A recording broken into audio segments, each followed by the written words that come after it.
Okay, Shelley here. Here. Susan Birchfield. Here. Mary Ann Contreras. Here. Wayne Dennis. Here. And Courtney Edwards. Here. Linda Galvan. Here. Deborah Nichols. Here. Jennifer Northway. She's on her way.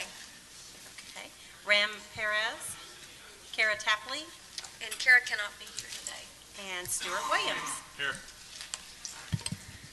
Okay, we didn't have a quorum at the November meeting, so we do not have any minutes to approve from that meeting. First item on our agenda is to select a committee member to represent the Injury Committee on the Trauma Systems Committee Registry Work Group. And actually, Courtney has expressed an interest in that, so if the committee members are okay with that, we'll assign Courtney to that work group. By the way, I forgot, we actually have 3 new committee members. I know they're not new to probably the group, but Mary Ann called roll. But Debbie and Courtney and Stuart, if you could introduce yourselves, that'd be great.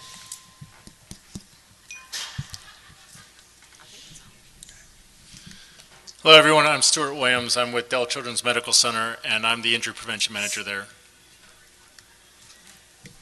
My name's Debbie Nichols. I'm from Texas Harris Fort Worth, and I'm the Injury Prevention Trauma Outreach Coordinator there. Hello everyone, my name is Courtney Edwards. I'm from Parkland Hospital. I'm the Trauma Outreach Education, Injury Prevention, and Research Coordinator. Okay, thank you.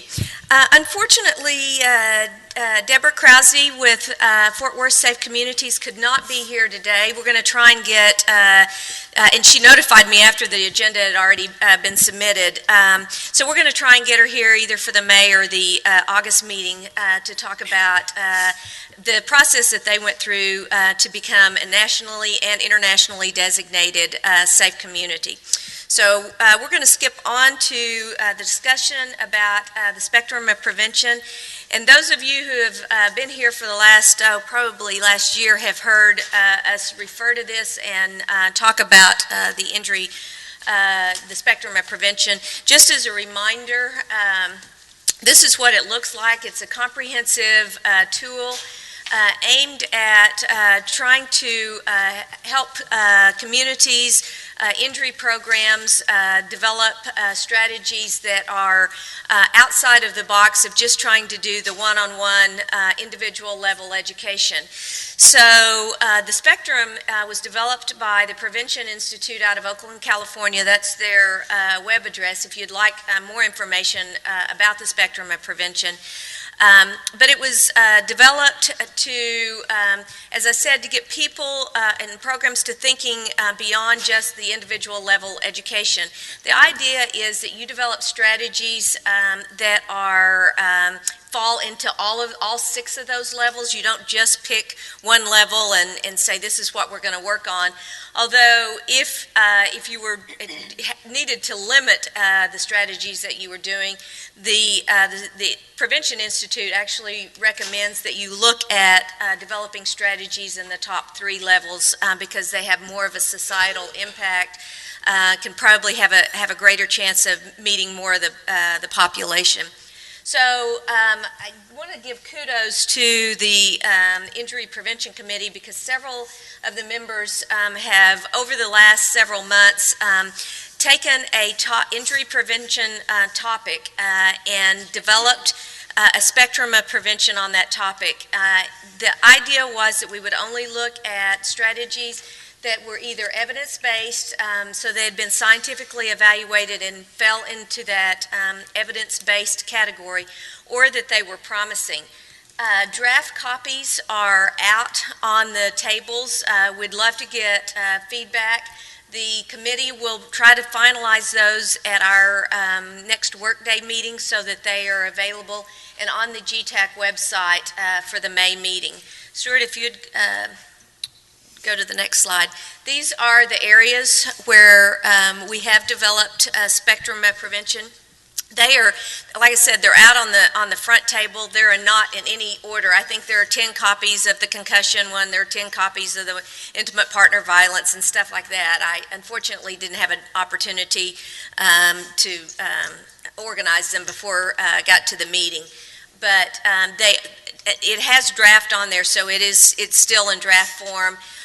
If you have comments, please direct those to me or to any of our committee members. And yeah, I actually have a copy of one. This is the prevention of alcohol-related crashes.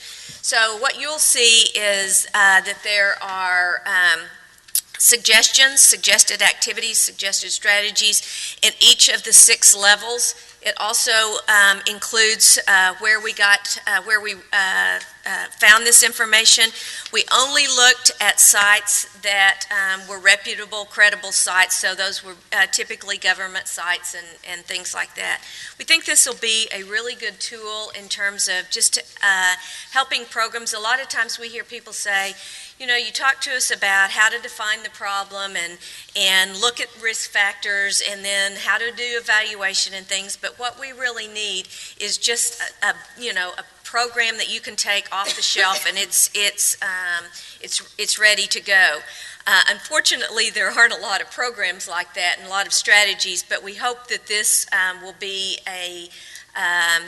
something that programs can use, whether they're a level 1 trauma center, whether they're a level 3, 4, whether you're at a county health department or whatever. Hopefully that this will be something that you all can use. And I know you probably haven't had a chance to look at it yet, but if there are any comments from the audience or from the committee, we'll take those now.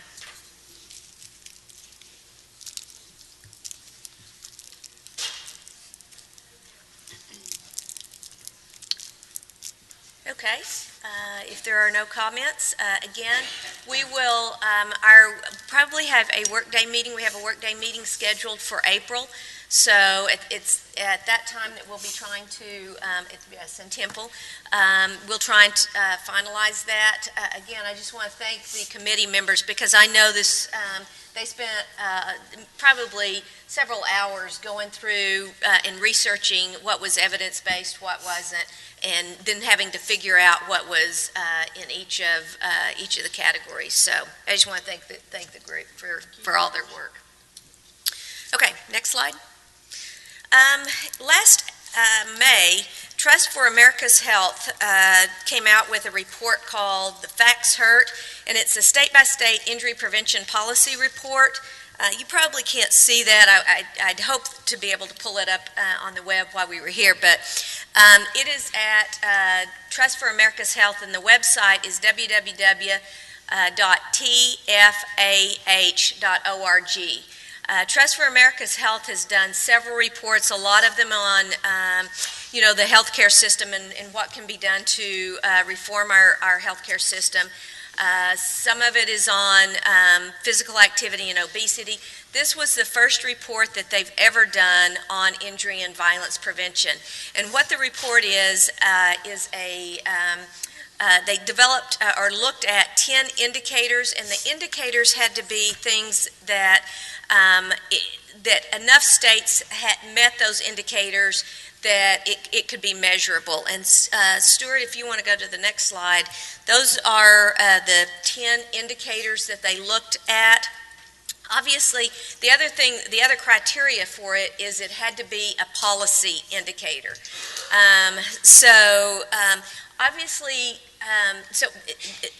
The report is limited in that it has to be policy and it has to be enough states have implemented the policies for there to have been some evaluation.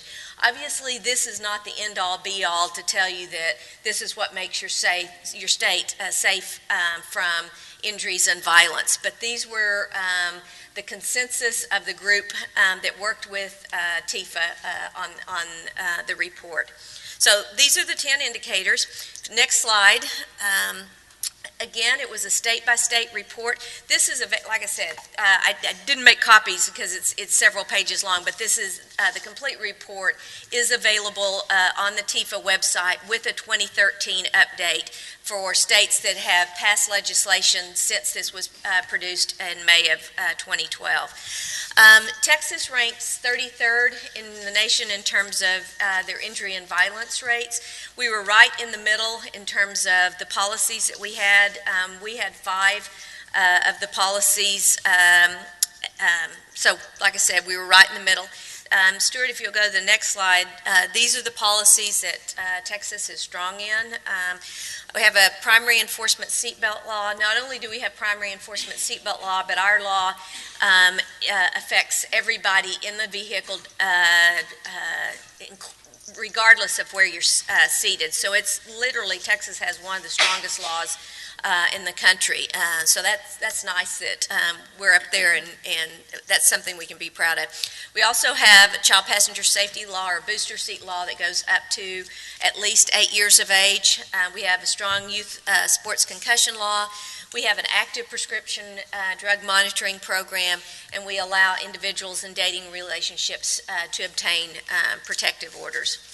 Now, clearly, there are things that we can improve on. The things where we did not meet the qualification or the criteria is we do not have mandatory ignition interlocks for all convicted drunk drivers. Ours is for, the Texas law is for persons who have a second offense. So I guess the gold standard is for all convicted drunk drivers, including first-time offenders. The other area is we do not have a universal motorcycle helmet law. We do not have a bicycle helmet law for children. And in terms of the other dating relationship criteria was we did not receive an A in the report, Break the Cycle of Abuse. I think Texas received a C on that report. This is it's a great resource. It has been updated. Like I said, there is a 2013 version that's out there. In addition to that, this report was funded by Robert Wood Johnson. And Robert Wood Johnson has now developed an app that you can download on your phone will pull up, and you can put in your state, and so you can put in Texas, and it will tell you how Texas did on the report. This is the first time that Robert Wood Johnson has actually developed an app as a result of some of the reports that they funded with TIFA. So we're kind of excited that they chose injuries as the first app. Does anybody have any questions about that, about the TIFA report?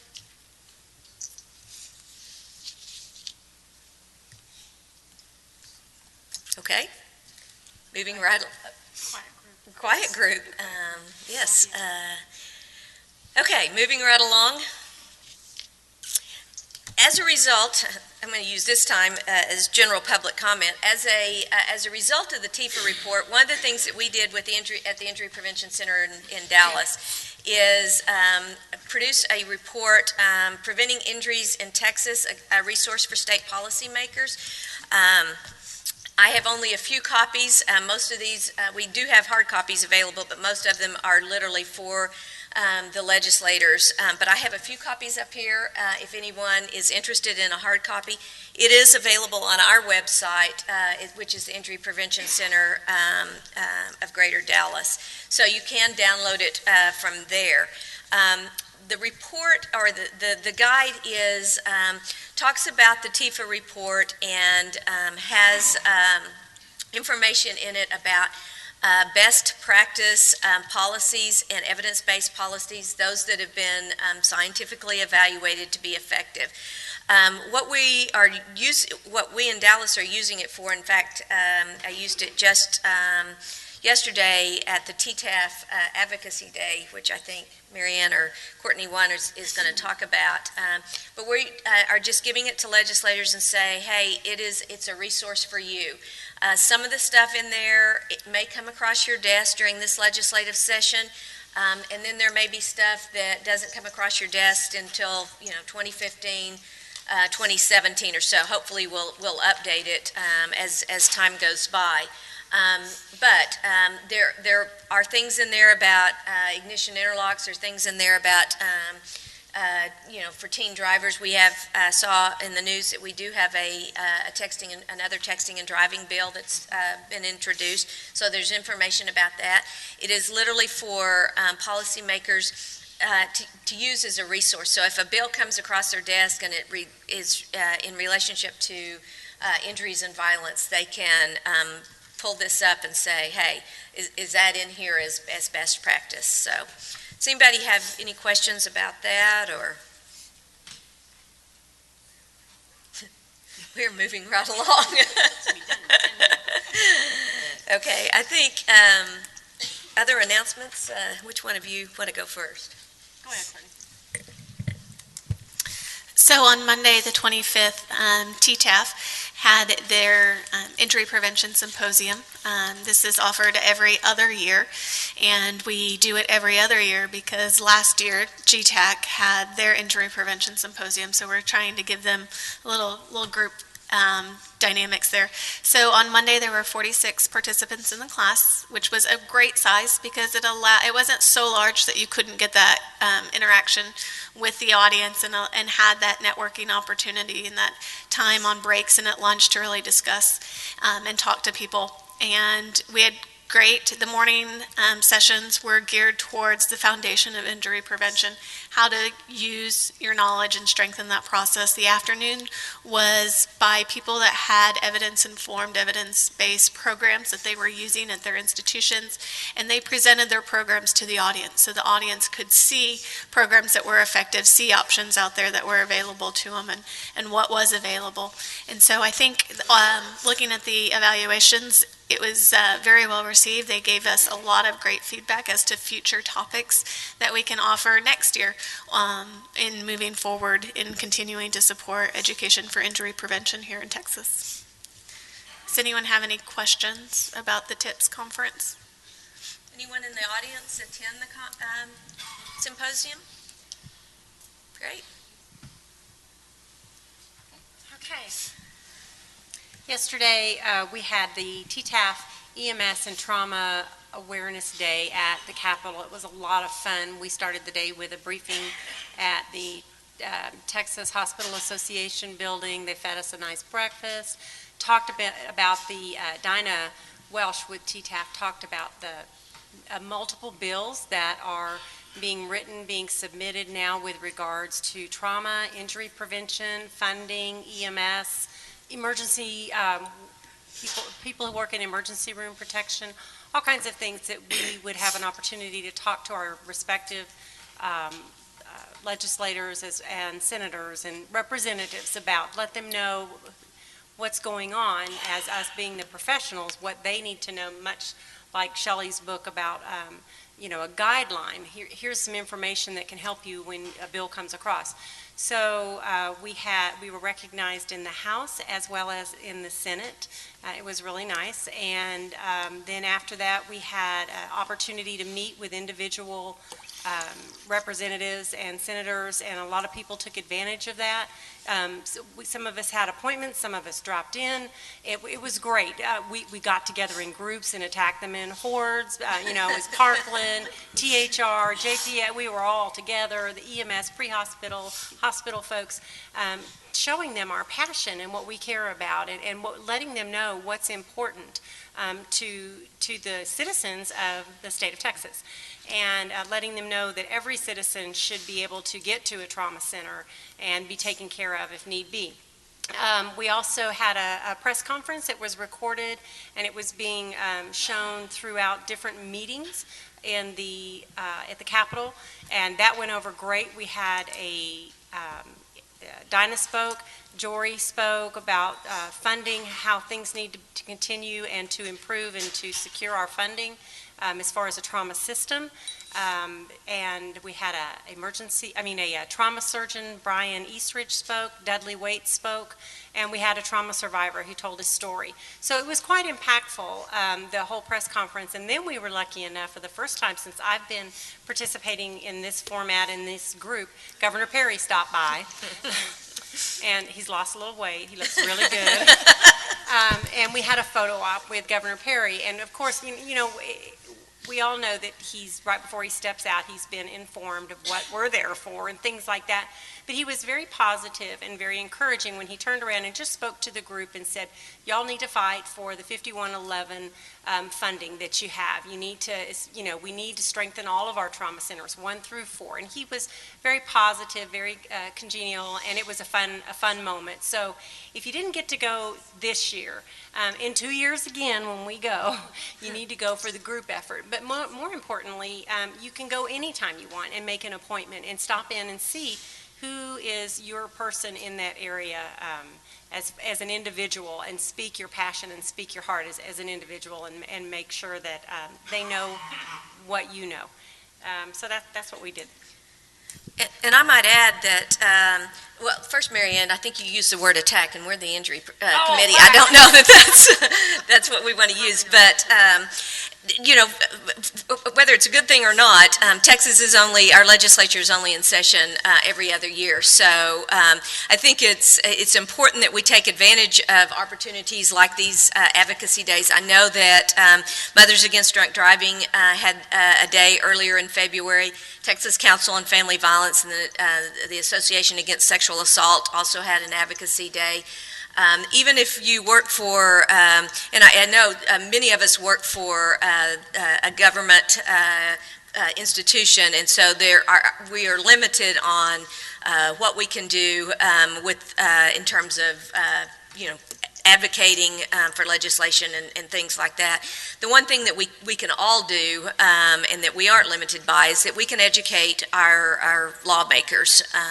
And so I think it's either as a private citizen, it's I think we should take opportunities, because as you saw in the spectrum of prevention, those policies and things like that are the things that are going to have the greatest impact in terms of reducing injuries and violence. So, and I would agree. I thought that we had a beautiful day yesterday. It wasn't windy or anything like that, and there were a lot of people that did show up and made use of the time.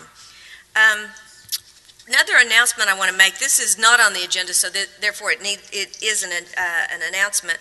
The Executive Council of GTAC had a call a few weeks ago and are interested in hearing feedback from the committee, and so I'd like some input from the committee. This is not, because it's not an agenda item, it's not something we can formally vote on or anything like that, but we are in the process of looking at 2014 GTAC meetings and things like that, and Kelly is having to get those contracts ready and everything. And so the executive committee is talking about, do we want to keep the same format? Currently, our meetings are an hour and a half, and I think some committees actually need a full hour and a half. Other committees do not need an hour and a half. Those committees that I think also several committees, including the Injury Committee, schedule workday meetings when GTAC is not meeting, so that allows us to get some work done if you can't get it done in the full hour and a half. So I'm interested in feedback first from the committee and as well as the audience in terms of do you like having an hour and a half quarterly for meetings? Are you fine with having less time than that? Do the days of the week work well for you? What? I like an hour and a half. I know sometimes we don't take that long, sometimes we don't have a quorum, but I think an hour and a half gives us the freedom to say, okay, we're done, you get to go have a 20-minute break before the next meeting. So I think the hour and a half is good. Okay. Linda? I agree with Mary Ann. I think an hour and a half. There's times, like she said, that we haven't used the hour and a half, but there has also been times when we have a lot of discussions that the hour and a half has not been adequate for us. Okay. I would agree with that. I can remember several meetings that we've had to adjourn into an adjacent room to continue conversation. So I think the hour and a half is a good, maybe average time. And I think as far as the meeting dates, I think they work fine. In regards to the meeting dates, the one thing I'd like to, take into consideration is I think the dates work fine, but also making sure that there's lots of meetings that are going on during this time, and I think it's critical that we watch the overlap because so many of our valuable comments come from the audience and from the information that they can bring to us as a committee and the guidance that they can give to us and spur us in directions that we might not have considered. So I think it would do the committee a disservice if we didn't take into consideration other groups that were meeting as well and playing off of that and working with them, such as, TTAF or the Texas Trauma Coordinators Forum, some of the other committee meetings as well. I think Courtney makes a great point. We need to watch the overlap so that we do our committee justice and the other committees as well. The hour and a half, I think, is totally appropriate for this meeting, and the dates work fine. I worked the schedule around that. So. I'm in agreement to everything you've all said.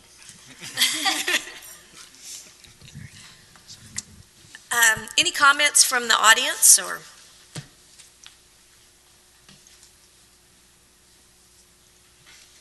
And please say your name. TTAF is actually recording, so please say your name and your facility. Kay Vogel from South Texas Health System in the Rio Grande Valley. And I've sat in on several of the meetings today, have been here the last few meetings that we've had over the last couple months, or last year anyway. Anyway, I've heard the comments back and forth, and for us in the audience, we like the way it's set up, or a lot of us do anyway. I'm speaking for me, because I'm hearing two sides of things, and what I see from a participant out there is a lot of times these committees don't talk to each other, and all of a sudden I'm hearing something from the Education Committee, and all of a sudden the EMS Committee is saying, well, we're doing that, and why are you making decisions about us? So I think if we don't have those types of opportunities for the public to talk, or at least hear, or for the members to hear what others are doing, you're going to miss out on things, and things are going to get pushed by the wayside or not done appropriately or may affect somebody else. And so I'm in favor of keeping it the way it is. Okay, thank you, Kay. And good comments. I noticed that, and this might be something that we want to consider as well. I attended the meetings this morning too, and I noticed that the Pediatric Committee actually has liaisons who attend each of the committee meetings and everything. So that might be something that our group wants to consider. The other thing is that the Executive Committee is discussing the possibility of having, as you all know, oftentimes there will be a report from DISHES that is on the agenda for every committee. And so it's to keep them from having to come and present to every committee meeting. The Executive Committee is discussing the possibility of maybe the Executive Committee meeting early prior to the actual committee meeting starting, and having the DISHES presentation go to the Executive Committee, so then the chair or whoever is attending that meeting can come back and report in the committee meeting, as opposed to having that presentation every committee meeting. So that's something that they're also considering, probably just trying to make more efficient use of everyone's time. Okay, well, the Executive Committee will be meeting on Friday, so I will take this feedback back to the group, and certainly this information will help inform their decision. Anything from the group, any public comments from the group in terms of, and don't worry, I am going to let you go early. We're not going to stay here the hour and a half today, but I'm wondering if there's any information or feedback from the audience in terms of what you would like to see either from the committee at our regular meetings. I know in the past we've had different presentations, and like I said, we had planned to have Fort Worth come and give a presentation today. Is that something that you all enjoy, learning about different programs? I'm seeing people, I see nods. Nobody at the microphone, but I see nods. Okay. Well, that's something we can certainly work on too. Are there any I'm sorry. Susan? Are there any particular topics that you're interested in, things that you would wish we would bring?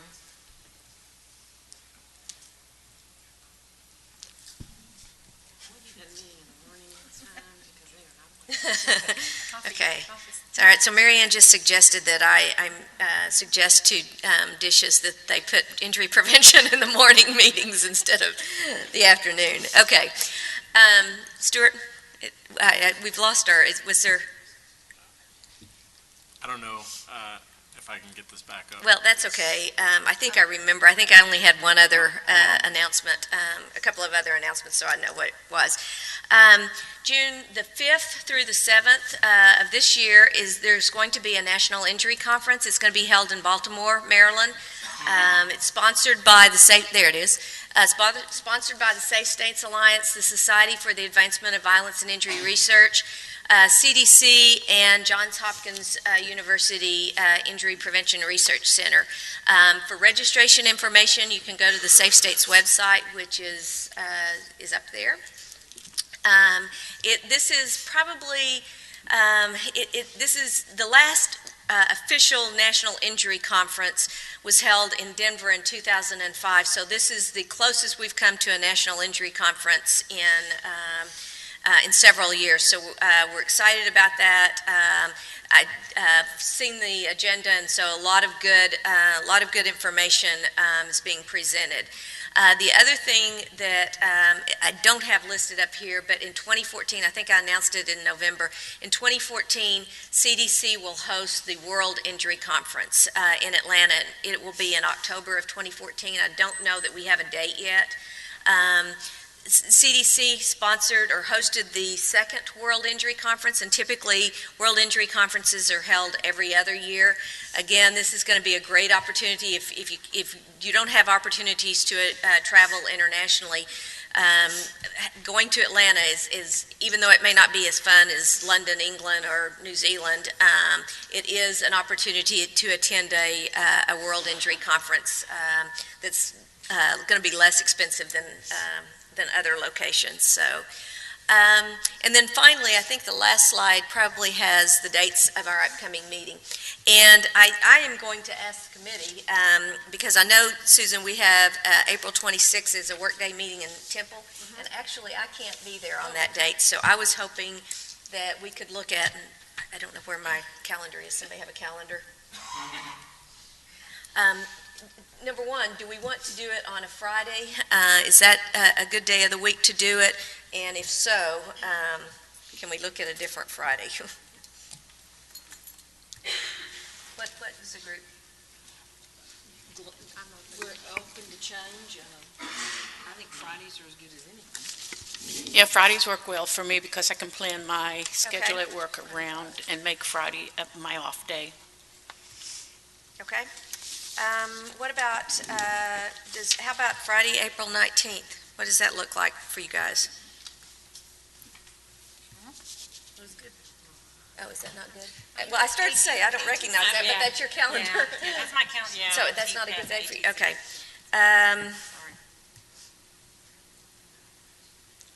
The 12th? Beautiful. That works? Love The 12th? That's fine, yeah.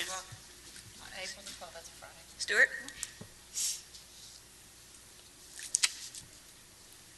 Yes, I think that'll work.